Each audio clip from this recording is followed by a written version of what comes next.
I'd like to begin tonight by setting kind of a scene of where we are in our world today, just a reminder of something that I think all of us realize and perhaps don't fully grasp the significance of the times in which we live. We talk today about globalization and living in a global world or a global village. And we certainly are living at a very prosperous time in the history of the world.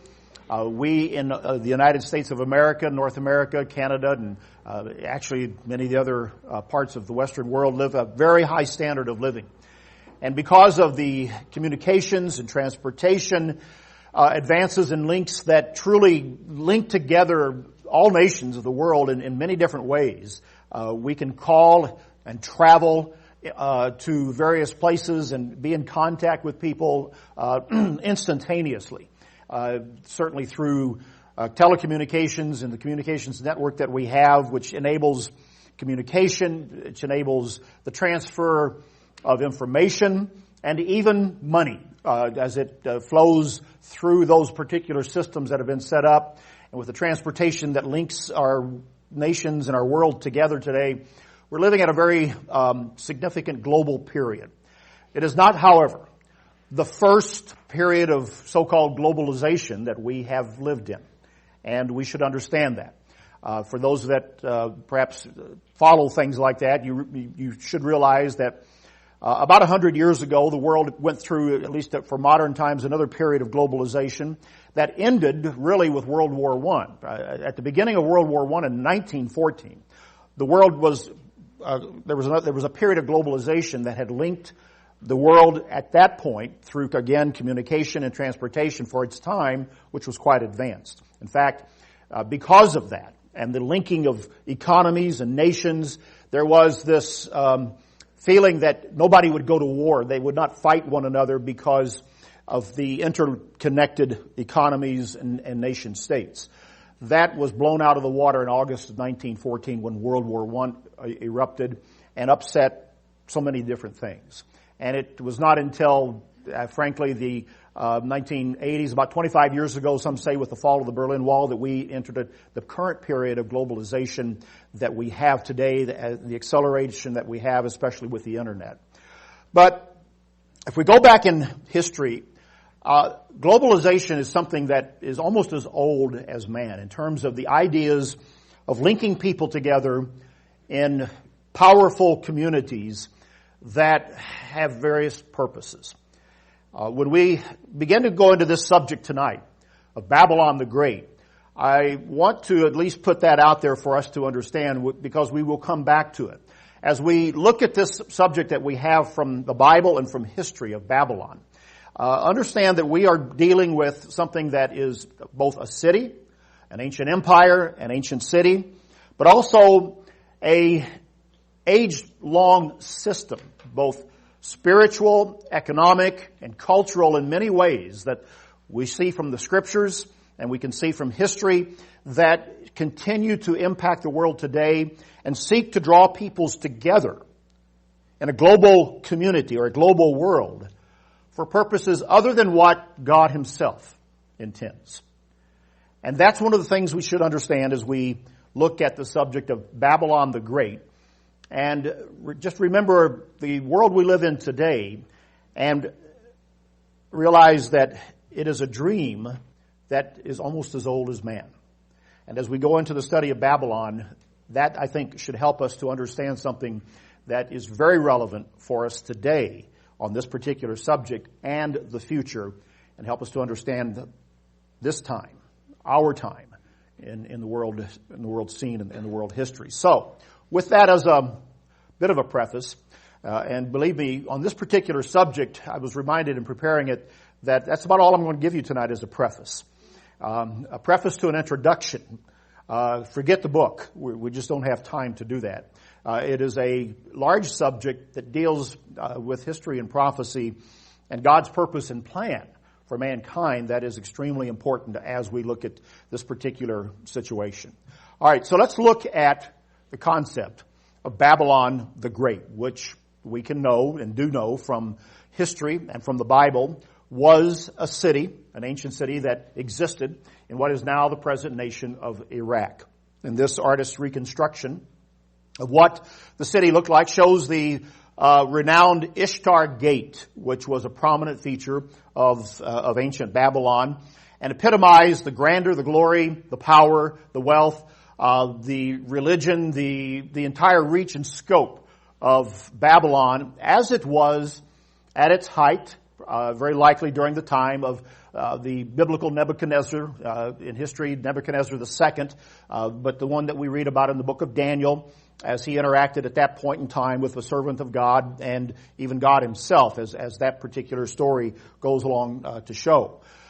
Babylon had risen to a point where it was an empire, and it biblically is the one that is dealt with in a unique way. Egypt, in terms of the ancient world, had existed before Babylon, the Egyptian Empire. We know that story from the book of Exodus and the children of Israel and Moses, and that particular story as it is told earlier in history. And Egypt itself was a very great civilization that kind of broke out of the pack very early in the stage of human development. But it never reached the point that Babylon and the successive empires that we know about from the Bible, that they did.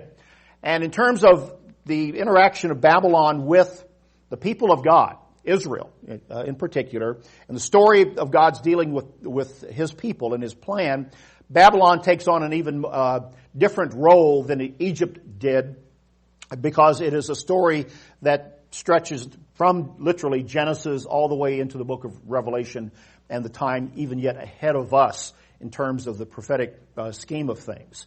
And what it became and what it was in terms of this ancient system and time is very, very important. And so it was a unique status, had a unique status in the biblical record that began even before the time of Nebuchadnezzar, and when we read about it in the book of Daniel.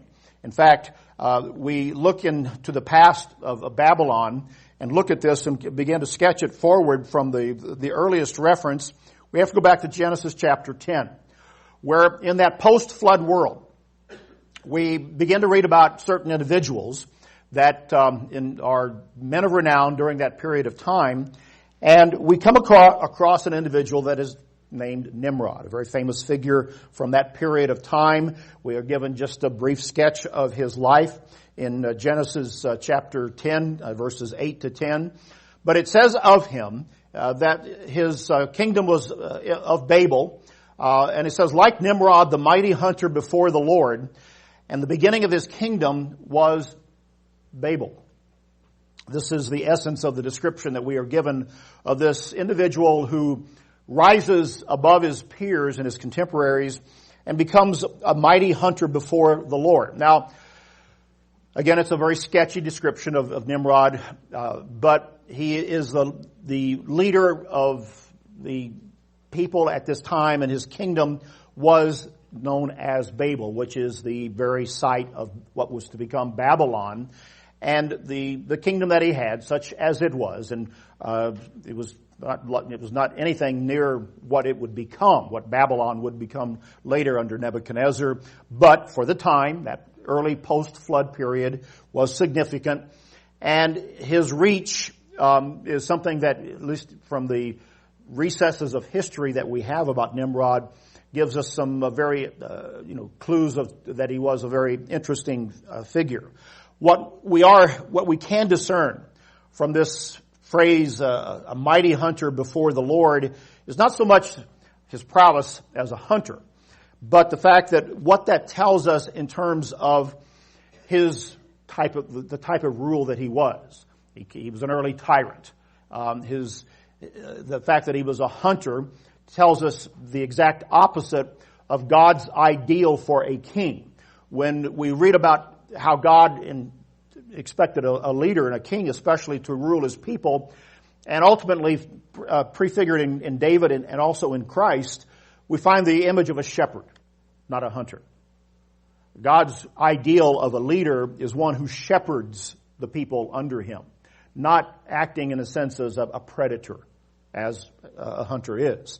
And I say that understanding that I have deer hunters and goose hunters in my midst and people listening to this, and we're not making any comment about that cultural aspect of life today. But in terms of what just we're told here from the biblical record, he devotes himself to exploiting people rather than taking care of the people. And so he seems to be one who gratifies himself. And we're not told much more than that. We can go to a lot of other histories, but this at least gives us the beginning of an individual, the type of rule that he had in the place that the Bible describes as Babel. And if we again keep that in mind, that we're looking at a place, a city, ultimately an empire, but more importantly, a system that works and in a sense, lords it over people. Remember, Jesus said that when he told his disciples the ideal of a servant would be one who serves the people, and he said that the Gentiles have a different approach. They lord it over others.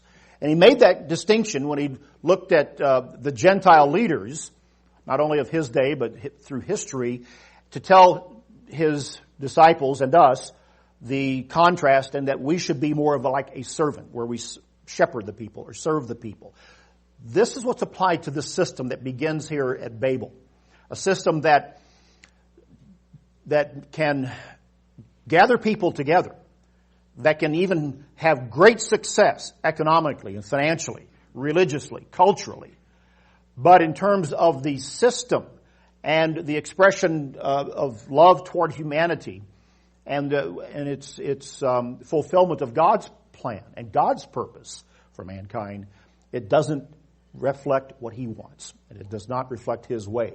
This is an important takeaway from the story of Nimrod and what we find here. Perhaps the most important. Legends, myths, and some of the histories we can read tell us a lot of other things, but if we just focus on what the Scripture tells us, then we know what's important. And I think that should be understood here. Now, the next step in the past system that we should understand is what takes place as is described in Genesis chapter 11 with what is called the Tower of Babel. And again, the gathering of people here together, as chapter 11 verse 1 begins to tell us, where the earth had one language and one speech. And it came to pass that they journeyed from the east, and they found a plain in the land of Shinar, and they dwelt there. And so a civilization began to develop as it was at that point, and they began to use bricks and stone and asphalt and mortar to begin to build and to put together a culture and a civilization. And they said in verse 4, "Let us build ourselves a city and a tower." Notice there's both. Within that city is this tower whose top is in heaven, is in the heavens. "And let us make a name for ourselves, lest we be scattered abroad over the face of the whole earth." So here we see a concerted attempt to bring people together, one language, one grouping of people here, one speech, in a culture that keeps them from being scattered. There's a unity that is being striven for. If you will, there's another attempt at globalization, at keeping people together, to work together, to build together, to create together a culture and a way of life that is based upon a particular premise. And in this case, it is something that would reach to the heavens and allow them to have a name, an identity that others would know upon the earth at that time. As the story goes on in this account, God came down and he saw what was being done. He observed it all. And he said, "The people are one," in verse 6, "and they all have one language, and this is what they begin to do. Now nothing that they propose to do will be withheld from them." And he scatters them by confounding the languages. Confounding the languages. And so what we see here is a scattering of people. And of course we know that today we have a multitude of languages that continue to divide people. And in spite of our best efforts, in spite of Google, where we can translate instantaneously. We still have divisions within the world that also are very, very deep, culturally, ethnically, religiously, in many different ways. But this particular effort to build a tower became a symbol of defiance toward God that God could not allow in this early stages of the rebuilding of civilization in the post-flood world.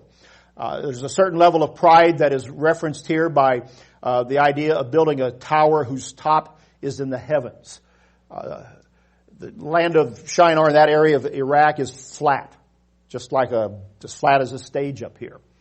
And any edifice that would begin to be built and reach that high, whatever height they would have been able to do, would certainly be noticed. And if that was the intent, there's a level of pride here that instead of man looking up and seeing God's creation and seeing the heavens, they look up and they see something created by man. And again, it begins to epitomize a pride and a defiance of God that God would not permit. We can speculate that perhaps at this point, God understood that were the civilization allowed to develop in human culture unimpeded by any divisions, that mankind would have progressed much, much more rapidly toward perhaps even a modern world than it was in God's plan and purpose to accomplish.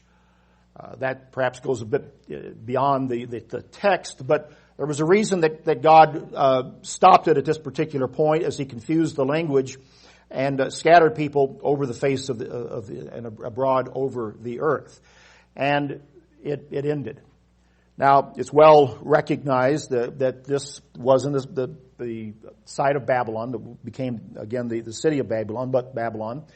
But I think we could reason that this is another attempt, perhaps the first great attempt, at creating a global world, a global effort to harness all the abilities of the human race at that particular time. But with the diffusion of languages and the scattering of peoples, that just did not happen and was not done. And so we have to move forward here, and we've got a little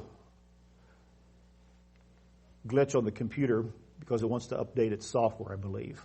So if we could remove that. Technology. You love it.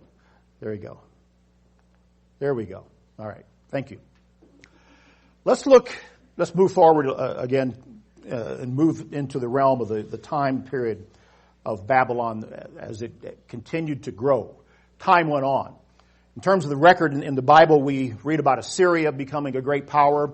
That event that at one point is used by God to chastise Israel, which had been developed as a very significant power in the land that God gave to the Israelites. There, as we all know where it was, there on the edge of the Mediterranean. After coming out of Egypt, the empire, the kingdom of Israel, under David, and then under Solomon, at least during its period of a united monarchy, created quite a buffer between Egypt to the south and the developing empires of Babylon and Assyria in Nineveh further over to the east. But after the division of the Israelite empire into a north and south, and the problems that historically we see there, these other nations, beginning with Assyria, begin to come on the scene. Assyria conquers the northern tribes of Israel, taking them captive, leaving just Judah. Ultimately, Babylon itself becomes a larger empire, swallows up the Assyrian empire, and begins to move against not only Judah, but also against Egypt as well. And you see that from this map here that their influence of the Babylonian Empire extended down into the Arabian Peninsula, effectively nullifying the power of Egypt without taking it over during that time. But the Egyptian Empire's time had come and gone, and its influence was eclipsed by that of what we see now of Babylon in this particular time. And so we come into a period in the Scriptures, and primarily when we focus on the account in Daniel, where we find Daniel coming into contact with Nebuchadnezzar. and Nebuchadnezzar's dream and calling in Daniel to interpret that dream. And perhaps Nebuchadnezzar and the entire Babylonian Empire at that point is epitomized by the statement that Nebuchadnezzar makes. Is not this great Babylon, this great city that I have created, as he boasts in his pride during those early chapters of the book of Daniel about what he had built. And indeed, it was a large and a very great system, city, an empire that developed there in what is now modern-day Iraq. Babylon became the largest and grandest city in the ancient world. And truly, Nebuchadnezzar's boasting had some merit to it. They continued their conquests, and for a period of time were the big kid on the block. No question about it. They had taken the tiny nation of Judah, they'd sacked the temple, brought its treasures to Babylon, as well as Daniel and his friends and other Jews in deportation. The Babylonians had an approach. When they conquered a people, they moved them into Babylon. They enslaved them. Babylon became a very, very big slave trader, if you will, or slave system of their conquered peoples. This is one of the primary features about Babylon that, again, you should note and understand, because it figures in what we read in Revelation chapter 18 about of the Babylon of the time of the end. But ancient Babylon had a very large number of slaves. And if they found a Daniel, Shadrach, Meshach, or Abednego that had unique skills and talents, they were not beyond recruiting them into their intelligentsia, into their civil service to use their skills, which we see happening with Daniel and his friends in the first chapter. And they enriched themselves that way, while they also enslaved the common folk, if you will, in other ways, for work within the entire system of Babylon. But the city becomes great, and as we see it develop in that story of Daniel, and also from the prophecies, particularly of Isaiah and Jeremiah, we see that Babylon becomes the epitome of a city that represents a system that is against the way of God. They defeat Judah, they sack the temple, and God deals with the head of that system, Nebuchadnezzar, in the unique ways that he does. Through Daniel, even to the point in the story of, because of Nebuchadnezzar's pride, making him, for 7 years, live off of grass, like the beasts of the field, it describes there. So they come into a very unique relationship with God at that particular time. But the city of Babylon, as we know from both the historical accounts and the excavations that have been done within the city during this time, was indeed a great city. It had a triple-walled system, and Herodotus, the Greek historian, who was one of the early travelers in the ancient world, Herodotus, one of these names that comes down to us in his writings, are part of the classical histories, but he was an inveterate traveler at a time when men didn't travel that much. And he wrote about his travels. And he went to Babylon, and he gives us a pretty good description. And he talks about the huge walls, the streets, the buildings, the temples, and the system, the description of the culture. He says at one point that the walls of Babylon are so wide that you could drive several chariots abreast around the wall, on the top of the walls around the city, as they had built their system up there. So it was quite a large system. And it had a number of gates. We showed a reconstruction of that gate here.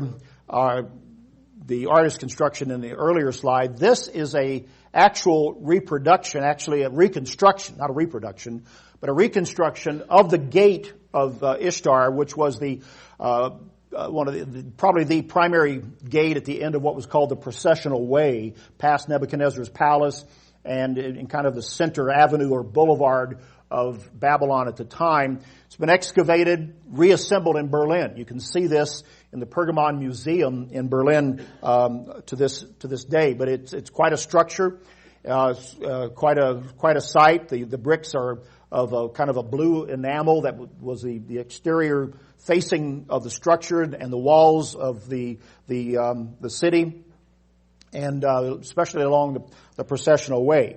But it represents kind of the wealth of Babylon. It became an extremely large commercially prosperous city and empire that endured for a long period of time, into the Persian period, into the Greek period, into the Roman period. But it began in Babylon. And when you read the histories, Will Durant has some very good information in his first volume, The Story of Civilization, where he talks about Babylon. His chapter on ancient Babylon is very, very good. And he brings out how that the priestly class of the priests in Babylon, they were the kind of the stabilizing factor. And when we talk about Babylonian religion and that part of it, the priests are in a key role, not only in what they promulgated and what they taught, and what type of a Babylonian system began to infiltrate religion and false religion even down to our day, in many aspects of modern religion as well. That legacy lives on. But one of the things that Durant brings out in his story about Babylon is that as kings came and went, Nebuchadnezzar II, the great one we read about, was the second. There was the first, and there were others beyond him. Kings and leaders came and went, but the one constant within Babylonian culture and society was the priesthood. And as the empire grew and the money came in from the outlying regions, the money came into the temples. And of course the priests couldn't spend it all, and so they actually became the financiers. They became the bankers of the Babylonian culture, because they used it to build some pretty big religious edifices as well, but they couldn't spend it all. And so they loaned it out. And they became the financial wizards, if you will, the Wall Street of the Babylonian period in time, and financed the kingdom and its operations. And not only did they do that, but they also created a priesthood and a cult that did endure. They were not elected. They were free from all of the elections and the problems of secession and illness and death that happened with the political rulership. They endured every administration and were really the continuity of that city and that empire, and even beyond the time of Babylon's dominance, even after the Persians came in. And this is important to understand as we look at and understand when God interprets the dream through Daniel and tells Nebuchadnezzar that you are this head of gold. And this whole system that he describes in Daniel 2, then the Babylon, epitomized, personified by Nebuchadnezzar, is the head of gold. And the head directs the whole system. And the gold is the finest of the elements that are that the image makes up. And if you look at, the history and see this, at least in the priesthood and what is developed there, and understand it from a financial and a religious point of view, you can see why there was such a far-reaching influence that Babylon had in its day and even in this period of time.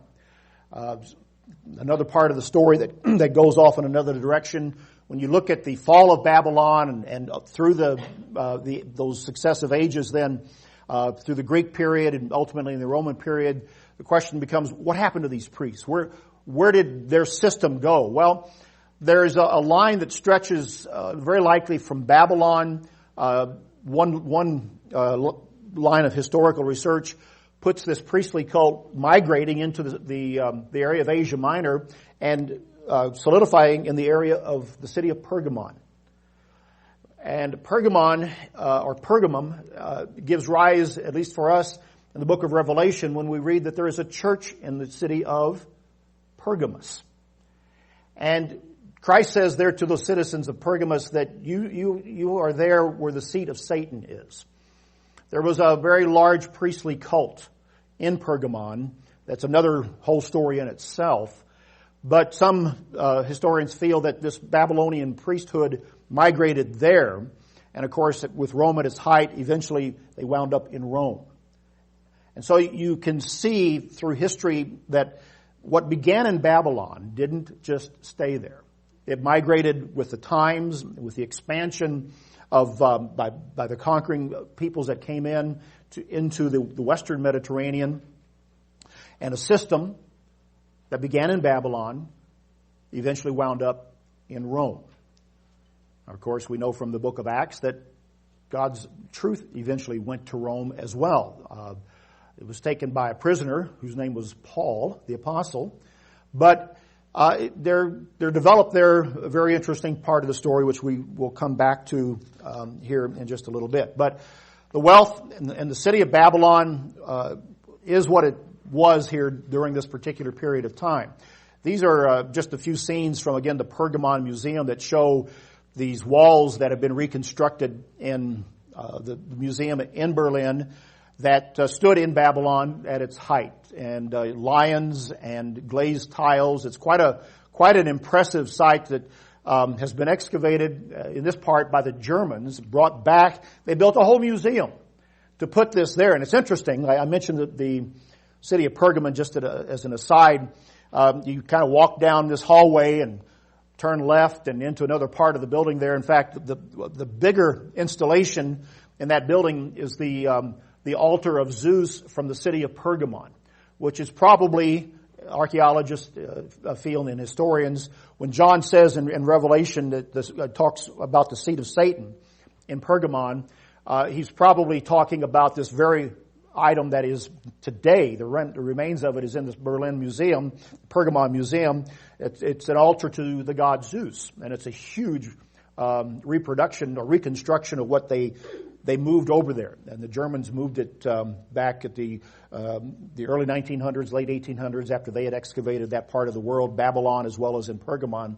It's quite a museum. It's quite a collection of artifacts, especially with the Ishtar Gate, the remnants of Babylon, and the temple of Zeus, the altar of Zeus there from the city of Pergamon. But when you understand the historical, spiritual connections there, you can see part of the story. This is also another picture from that museum of just a reconstruction, a scale model of a ziggurat, a temple that stood in Babylon at its height, giving you again just a little bit of an indication of, again, their building prowess.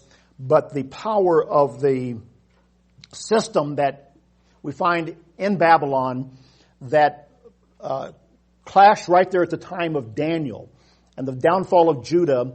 And for that period of time in the biblical history, we find that they come up against the people of God and therefore the plan of God. And God uses them to punish His own people, and that's true. But when you look closely at the prophecies, God shows the powerful spiritual impact of Babylon, its destructive influence, and how He too will judge Babylon. That's not left out, especially in the prophecies of Jeremiah. God's plan and purpose is being worked out, but this is what we see coming into contact with God's people, and therefore God's purpose and plan, which is why Babylon, at the time of Nebuchadnezzar, and as we read about those other empires, those three other empires of Persia, Greece, and Rome that develop from it, are so important to the story of God's purpose and plan for His people and what is being done. Babylon becomes this system that is very prevalent, embedded in this empire and this city in the Old Testament, but becomes then the objectified identification of idolatrous kingdoms that are diverse, but it becomes the symbol for everything from Sodom and Gomorrah to Egypt to Tyre to Nineveh and even Rome itself.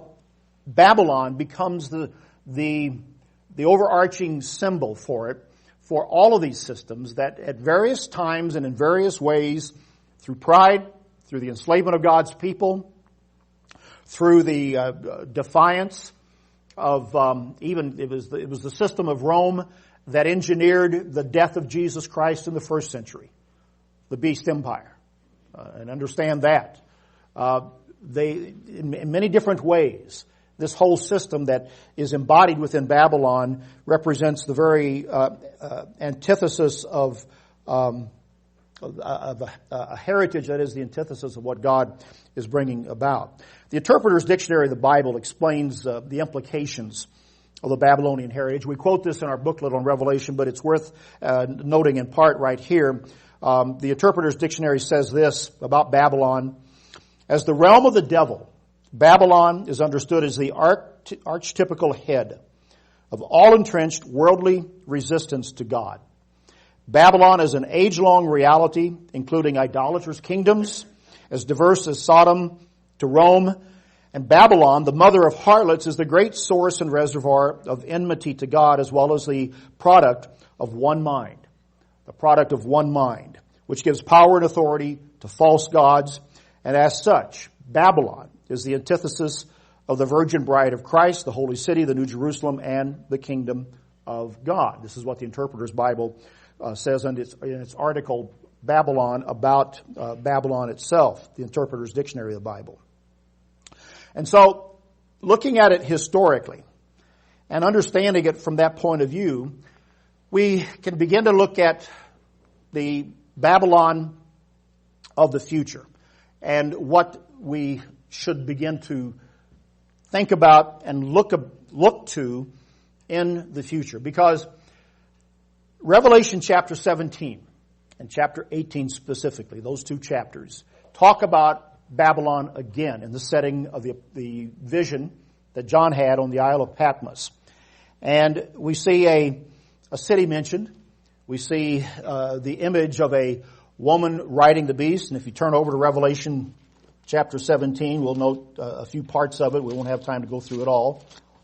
But Revelation 17, and this brings us down to perhaps the juiciest part of the story. This is what you want to get into. Although, frankly, I find the ancient part just as fascinating as the future. And there are more clues in the past to understanding the future than we realize. So I really like getting into the ancient part of the story. But we have to just continue on with our little bit of a preface here this evening. In Revelation chapter 17, the Apostle John describes a woman with a name upon her forehead called Babylon the Great. All right, if we look at this here, I'm not going to get into all the angels and the heads and the horns so much with this, but he begins in verse 1. He said, I'll show you the judgment of the great harlot who sits on many waters, a symbol of nations, with whom the kings of the earth committed fornication, and the inhabitants of the earth were made drunk with the wine of her fornication. That part of the description is repeated again in verse 18. He's carried away into the wilderness. And in verse 3 it says, I saw a woman sitting on a scarlet beast which was full of names of blasphemy, having 7 heads and 10 horns. The woman was arrayed in purple and scarlet and adorned with gold and precious stones and pearls, having in her hand a golden cup full of abominations and the filthiness of her fornication. And on her forehead a name was written, Mystery Babylon the Great, the mother of harlots and of the abominations of the earth. And I saw the woman drunk with the blood of the saints and with the blood of the martyrs of Jesus. And when I saw her, I marveled with great amazement.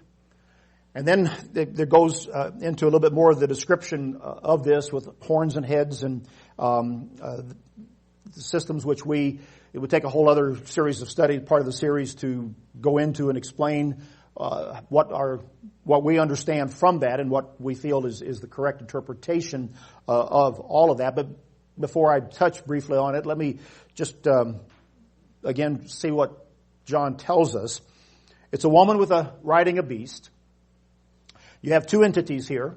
And a woman in Revelation symbolizes a church. In Revelation 12, the church of God is symbolized by a woman. And now we have a different woman in Revelation 17. And she is riding a beast that has heads and horns. And from chapter 13 of Revelation, and going back to Daniel 7 as well, we see that this biblical image of a beast represents nations and empires and political authority. And so, putting that quickly together here in this context, we see a church and state united, wedded together in this imagery that we have here that has, at least the woman has on her forehead, this name of Mystery Babylon the Great, the mother of harlots and the abominations of the earth. We would have to bring in the chapter 13 of the two beings that arise there. One is a political leader, the other is a a spiritual leader who causes the earth to worship the first beast, the political leader. And so we see those two figures there. This in chapter 17 is where they're given a bit more imagery here at this particular juncture of the story, and then also a name that tells us a bit more of what we're looking at and what we are seeing. And so here's a prophecy that describes a great city, a woman riding a beast with a name on her head that is a great city that we know from the Old Testament and history, Babylon. And we are projected forward in time through John's vision to see her setting astride an end-time combine of nations that are described figuratively here as a beast. So, that in a nutshell is what would take us a whole other series of matters to Bible studies to go into. Now, there are a number of ways to look at this and begin to understand, as people do. I think there's one biblical way to understand it, and one historical way to understand it. But as people look at a Babylon to arise in the future, and a system, some people interpret this many different ways. Some interpret that Babylon itself will actually come back to become a great city power. Babylon has been excavated in modern Iraq. Saddam Hussein poured a lot of money in excavating the ruins there. It's not completely renovated, but it's, what Iraq is like today. And it's not a functioning city. It's an archaeological site. Some people, though, there was a popular series, the Rapture series, Left Behind, posited that Babylon would be the center of the system at the time of the end. And there are some that believe that. There's another line of thought that I've heard from some people who feel that this city is New York City, and that the United States is somehow a part of this end-time system because of its financial position. And I've heard that, and I've studied that, and I've looked at history, and I've looked at the scriptures, and looked at what we've taught, what other churches have taught on this subject as well. And personally, I don't believe it's New York City. Okay? When it's all said and done, to me, there's only one city that can fit the bill of the Babylon to come and ride a system, a political system of nations that arise at this time of the end, that are dominated over by 10 kings who give their powers, chapter 17 shows, to one individual called the Beast. And that city, and that system, to me, can only be the city of Rome, where it has as its headquarters the Roman Catholic Church. We, again, specifically named that in our booklet on Revelation. That has been our traditional teaching. It's not only ours, it's been that of others as well. I've studied this, been taught it all my life, studied it, taught it to others, studied it in history, and because I believe that the book of Revelation does give us a roadmap into the future, and that these are imagery. This is apocalyptic literature that does show us things to come, that as we look at history, the only conclusion that I can come to is what we have always understood and taught in the church, that this particular woman riding this beast is a church and state combination that has been a part of history since the time of the ancient world, and particularly after the fall of the Roman Empire, and a religious system that was embodied, that was in that city, that continued on. Even after Rome fell and the Western Empire collapsed, there was a religious system in Rome that became the Catholic Church that endured. And history tells us a fascinating story about that, because it kept alive a lot of things in terms of religion, a Babylonian system of idolatry that is spoken to here, that was passed on from Babylon. And it kept it alive, and in time that church and that system, that religious system, anciently became wedded with, at first, the Roman Empire, as early as 381, 386 AD. The church and state began to work together to enforce orthodoxy in what was the Roman Empire. By the late 400s, 476 is the traditional date, at least for this fall of the city of Rome. The church endured on, even though Rome had been sacked and overrun by Gothic tribes. But the church endured.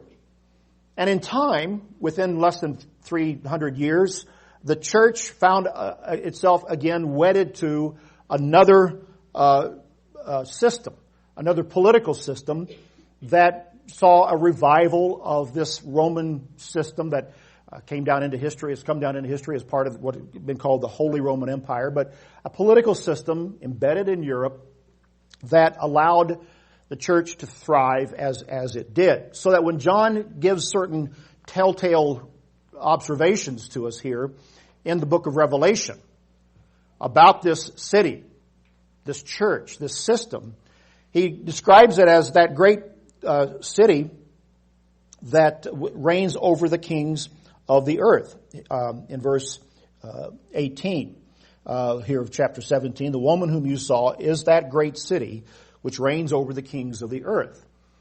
It doesn't take a PhD in history to read and to study and to see which city reigned over many kings through a system of alliances that developed very early on. As early as 800 AD, when Pope Leo III crowned Charlemagne, this Frankish king way up in what is now France, a Germanic king, Charles the Great, who was a Christian warlord, but had gathered, the tribes and an empire around him, and was allied with the Pope. Leo III needed some help, and on Christmas Day in 800, he placed the crown on Charlemagne and declared him the successor to the Caesars.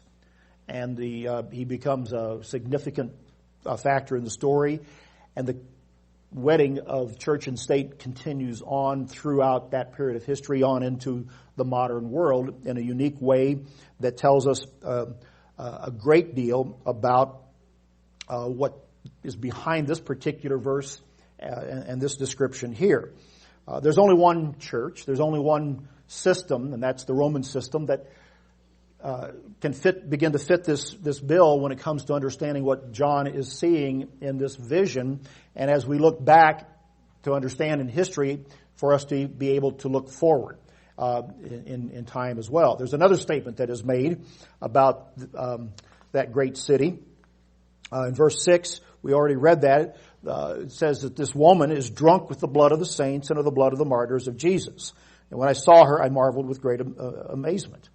Again, historically, it doesn't take a lot of research to understand that the Christian church, the Christian church that developed in Rome, beginning in 200 AD, 300 AD, 400 AD, that embodied itself with this entire system, persecuted those and stamped out those who did not agree with it.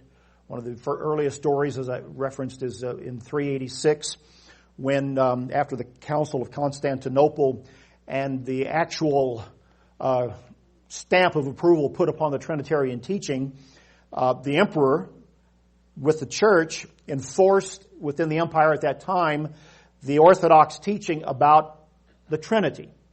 And any who disagreed with it were put out and ultimately martyred. And from that time, you can trace the beginning of a system that we begin to see that involved the cult of Mary, the veneration of saints, and the system that we see today in the Roman Church. But you see it wedded with the empire that becomes its sword. And they begin to portray themselves as the kingdom of God on earth, as Christ ruling through this combination of church and state.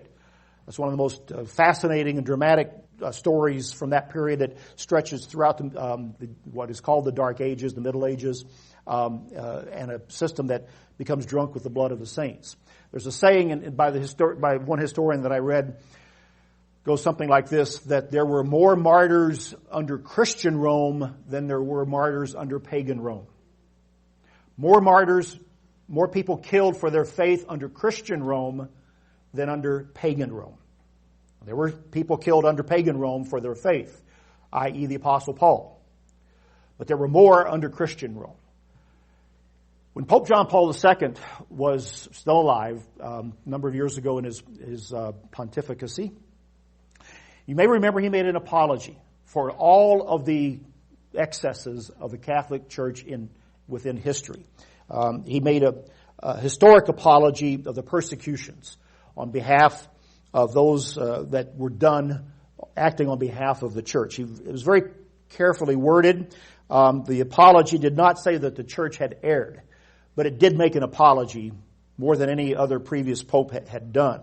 I don't remember the exact year he did this, but it brought attention at the time to the long record of death and injustice that had been inflicted upon those who would dare oppose the doctrine and the teaching of the church at a time when the church could enforce that. Now, in the modern age, that began to wane. After 1600, in some ways, that began to be taken away. And as the rise of secular nation states took place, the Protestant Reformation, the church began to lose its ability to enforce its doctrine in such a manner.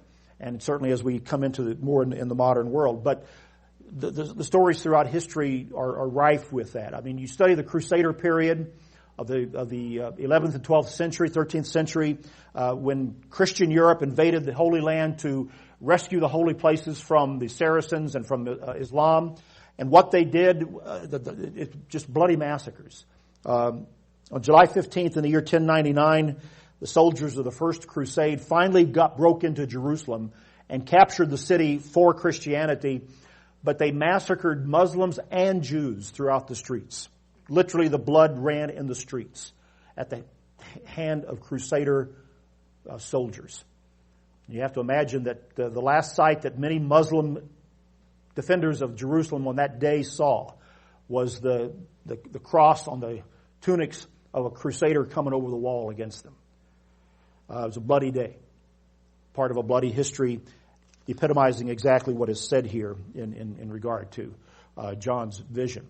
That great city which reigns over the kings of the earth, I've touched briefly on this. This is mentioned in verse 18 of chapter 17, which is a very important point to realize. When this is the crown of St. Stephen that sits in Vienna, the traditional crown of the Holy Roman Emperor. This is a bust of Charlemagne that is in the city of Aachen in Germany today, which was the seat of imperial authority for Charlemagne. But this is the crown you can see in Vienna today in the museum of the Holy Roman Emperor, the crown of St. Stephen.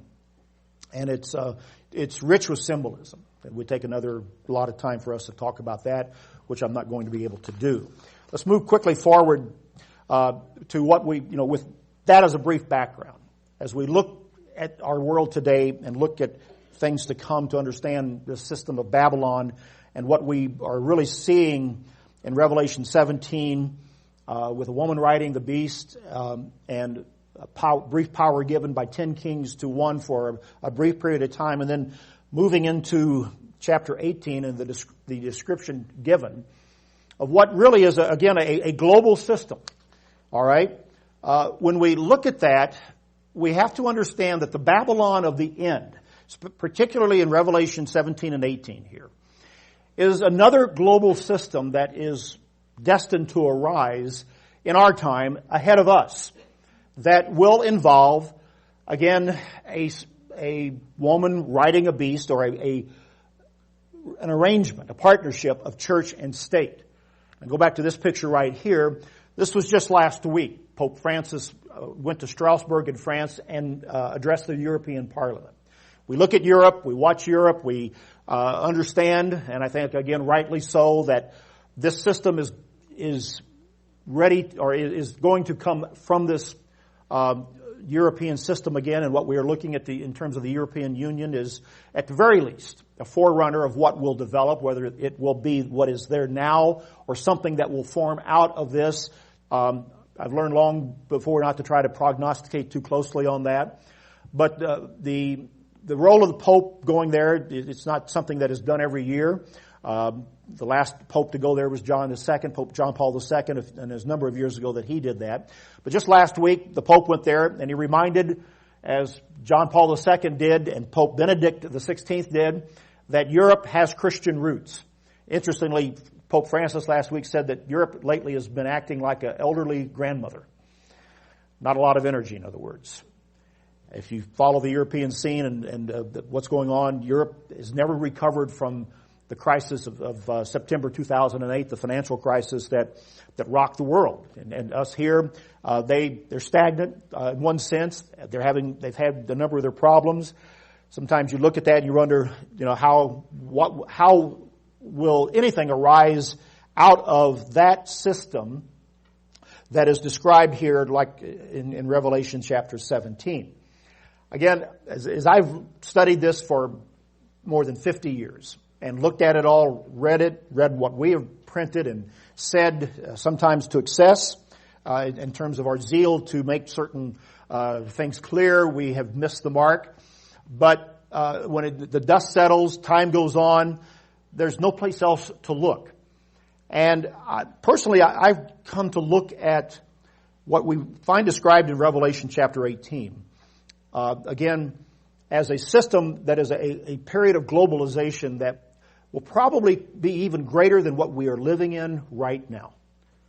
And in time, through probably another crisis that will shake this system, perhaps the European and other global communities to an awakening that if something is not done, the whole system will come collapsing down around us, and the credit cards won't work. Your ATM debit cards won't work. And the retirement funds won't be funded. And when that happens, something, somewhere, some person, some system will step in, and it will say, we've got a solution. It's going to be all right. And that's likely when a supranational authority will be created by other nations, other kings, 10 of them are mentioned, give their power to someone who can fix it. And say, I've got a solution.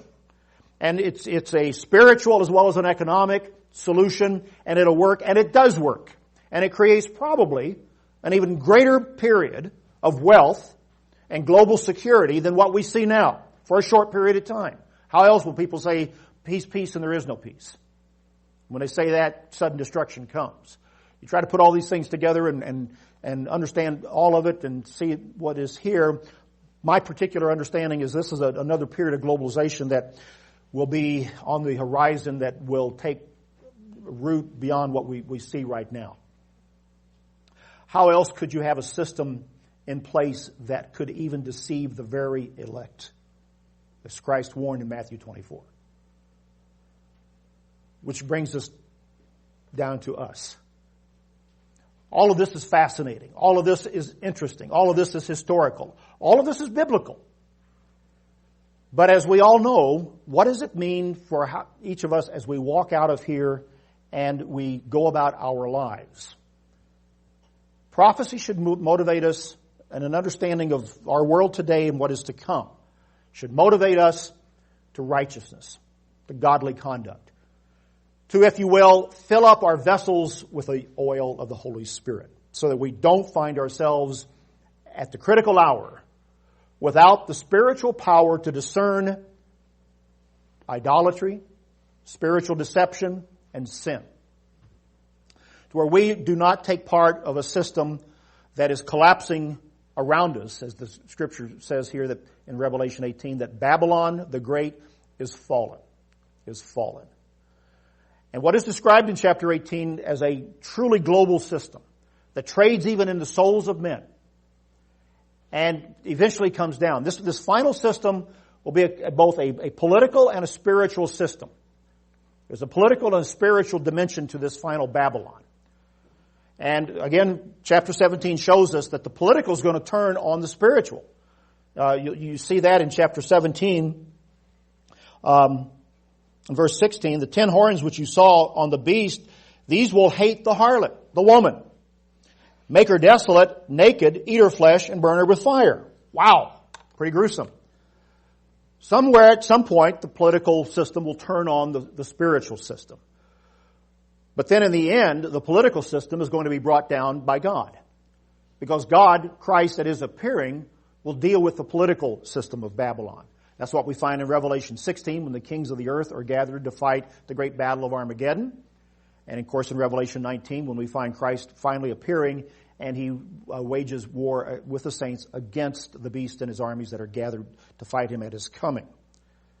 And so Christ will put down this the political aspect of it. And again, how and where all that will develop is yet to be seen, and it'll be happening around us. And We're going to be, it's going to be a whirlwind of activity that I've never felt we will be able to ever chronicle or predict in that way, which is why understanding these broad strokes of prophecy and history are so important, so that we are aware. I would say then, as we conclude here on Babylon the Great here tonight, that these things do matter. They do matter to us in the church for the work that God has placed us to do, but also for our survival spiritually, so that we find ourselves at whatever point grouped with the 5 wise virgins of Matthew 25. Those who have oil and have trimmed their lamps and a light is burning strong. Because we've studied all of end time prophecy with a heart to understand how we are to be before God in righteous conduct and a godly life. And if we do that, we're doing honor and justice to what God has revealed to us in His Word about prophecy and His hand in human history. It's a fascinating story. And as I said, this is just a preface. We haven't even got to the introduction. So if you came looking for any other information, I don't have it. And I've also run out of time. So thank you for coming. Thank you for watching at home. And in the future, travel safely as you go home tonight. Remember, we will be having our next Bible study in 2 weeks. Steve Myers will be doing that one, I believe. And we'll be right back here at the same time. Take care.